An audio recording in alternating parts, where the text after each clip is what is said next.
your name? My name? Yeah, you don't have to do that to me.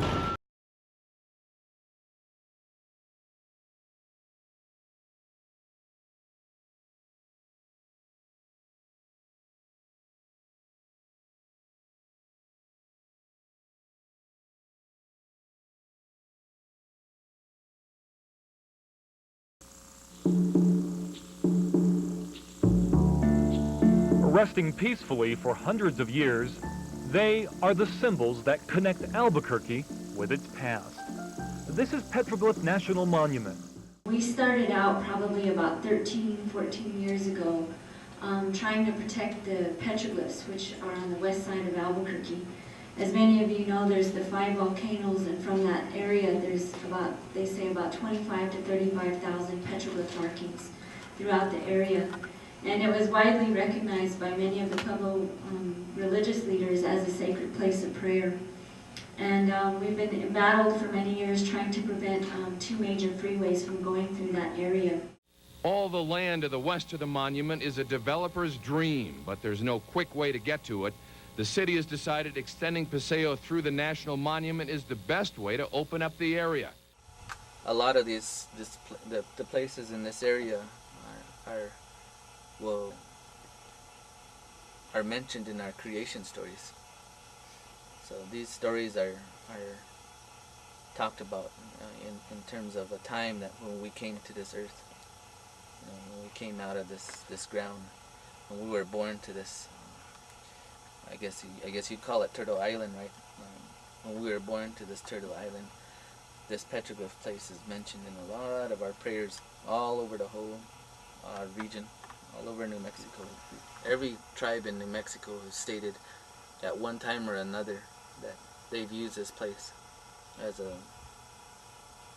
a place of prayer.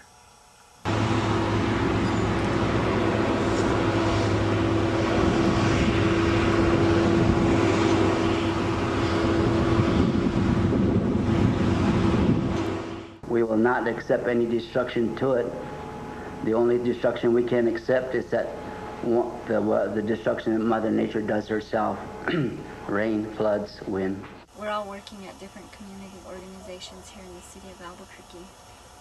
We teamed up a lot with several of the environmental groups, mainstream environmental groups, and began to try to put together a campaign to try to stop the Paseo del Norte road from going through the petroglyph.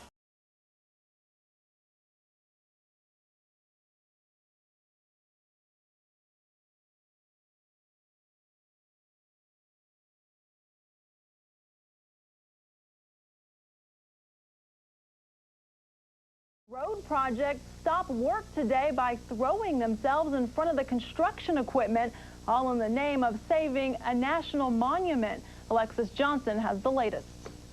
Dozens of protesters arrive, and much to the dismay of construction workers, everything else halts. And it's not against the construction zone. I understand that. The group is here to protest the city's construction project, which would connect Unser to Paseo del Norte.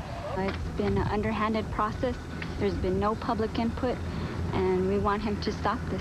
The mayor says it'll alleviate major congestion on the Northwest Mesa, but protesters don't like where the traffic may be diverted through the Petroglyph National Monument. And half the folks in the city have not heard anything about this, including at least one city councilor. Grading going on. I had no idea what was going on, and then, much to our surprise, we find there's a road going in. This is clandestine stuff. Come on, this is starting at both ends. They could have rammed it through. Excuse me, sir. What is your name? My name? Yeah, you don't have to do that to me. And what is your name? You don't do that to me. This is my private camera. It's like private property. I don't care. What is your name? What is your name? Why? Because I'd like to know who you are. You don't have to know my name. Why are you afraid to tell us what your name is? I don't have to do anything. Sorry. Is this personal, or are you actually doing your job? Who told you this, the mayor? Is this personal? You're doing your job, sir. I was told that I would get hurt if I did not stand up. Officer, do you want to repeat that? They asked the audience, how can you let this happen? We are from New Jersey, we're from Massachusetts, we want to come to New Mexico, this is our national monument also. How can this community allow this monument to be carved up and encroached on. And this message really is to not just Albuquerque, it's not just to the mayor, but to all Americans. We are trying to protect this monument so that other people can enjoy it without having to have roads drive through it and housing encroached upon it. I do know we had to endure a lot, and I'm a firm believer in what doesn't kill you only makes you stronger. And I feel like we endured a lot. We endured a lot. I think the hardest part was, for me personally, was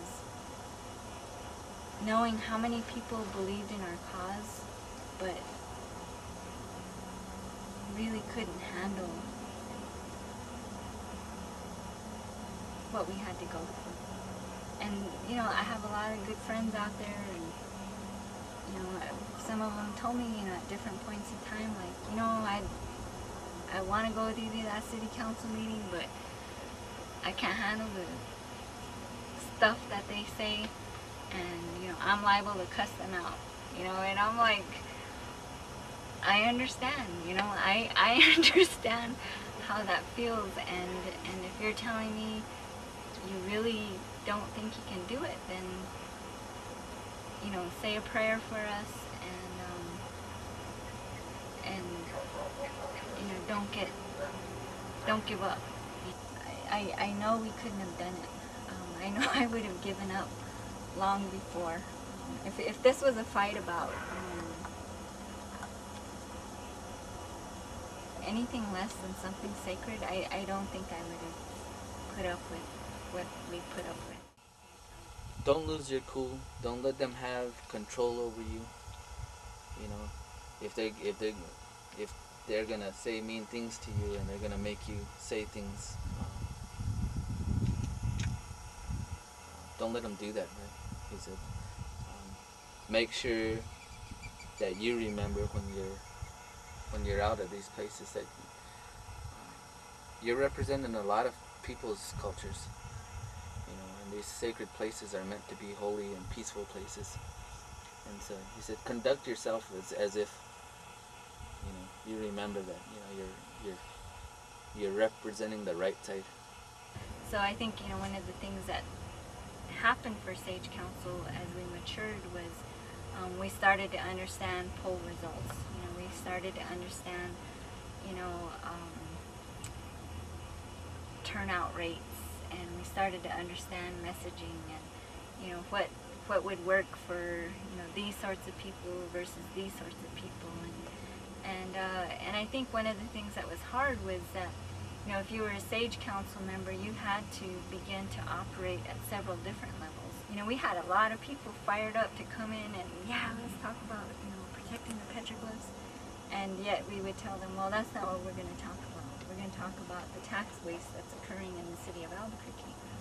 And a lot of our members were like, I don't know much about taxes. You know, I don't know about gross receipt taxes. I don't know about bonds, and I don't know how all that works. And that's what you want me to talk about? And we're like, yes.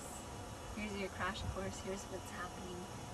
This is why we need it. Well, I think that's ridiculous. Fiscally irresponsible. Sounds like another pet project of the mayor's. Which conveniently benefits a lot of his campaign contributors. This is a waste of our money. Lopsided. Isn't the federal government supposed to pay for some of that? We're already taxed to the maximum. Unfair. Needs to be stopped.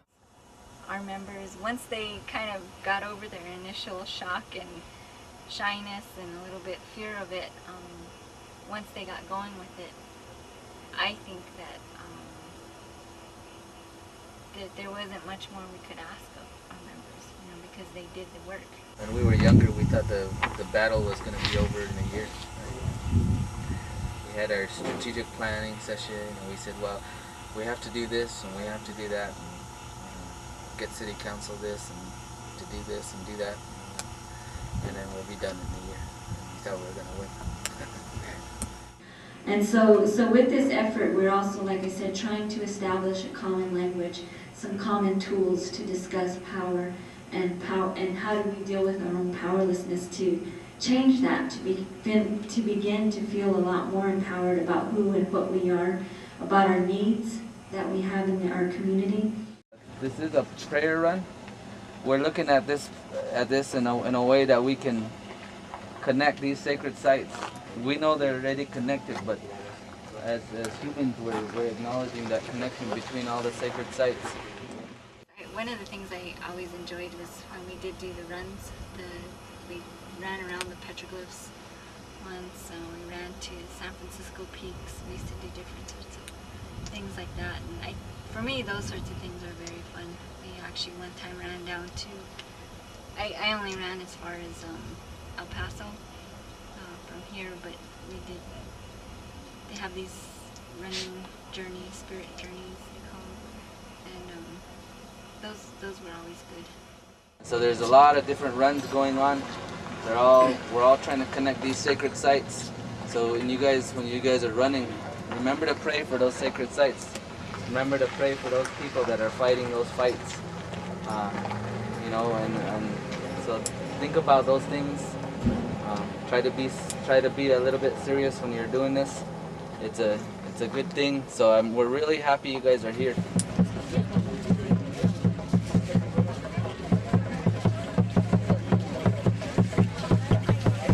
Indians can do it, you know. Native Americans, we can do it. We apply ourselves. That I know that we have the capacity to win big battles, you know, in this corporate world, or this corporate-owned world, I guess. I don't know how you would say it, but I know that we can beat them, and I know that all the people, the grassroots, when they come together, you know, and we put our resources, you know, whether it be our minds, our wallets, or our backs to it, you know, that we can win.